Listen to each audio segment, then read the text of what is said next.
দেখুন, জোটের সঙ্গে তো আলোচনা হচ্ছে। জোট বলতে যারা 15 বছর বিএনপির সঙ্গে নানান সুখে দুঃখে বিপদে আপদে মামলা হামলায় বিএনপির সঙ্গে ছিল, তাদের সঙ্গে আসন ভাগাভাগির একটা ব্যাপার আছে। নতুন করে আবার অন্য কোনো দলের সঙ্গেও জোট হতে পারে, এই আলোচনাও আছে, শোনা যাচ্ছে।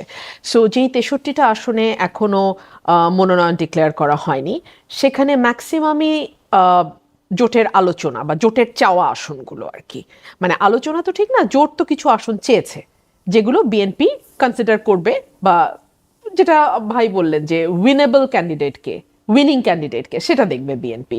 সো আপাতত সেই 63টা উইথ হোল্ড আছে, আমারটাও অন হোল্ডেই আছে।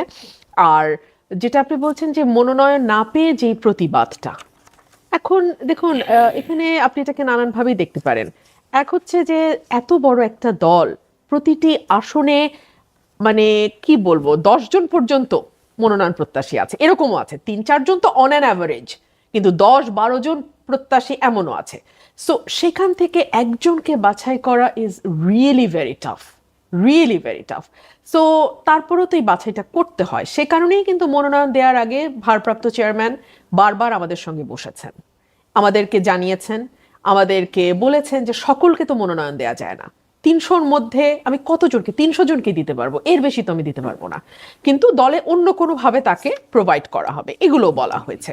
তারপরেও যদি রাস্তাঘাটে এভাবে টায়ার জ্বালানো বা আগুন দেয়া নেতাকর্মীরা আবেগের বশে হয়তো করছে, তবে এটা খুব বেশি দিন এটা লিঙ্গার করবে না। নেতাকর্মীদের আবেগটাও তো আপনি সম্মান করবেন, কারণ দেখুন এই নেতাকর্মীদের জন্যই কিন্তু এক একজন মনোনয়ন প্রত্যাশীদের 1 নাম্বার 2 নাম্বার 3 নাম্বারে চলে আসে, এত নেতাকর্মীর মধ্যে।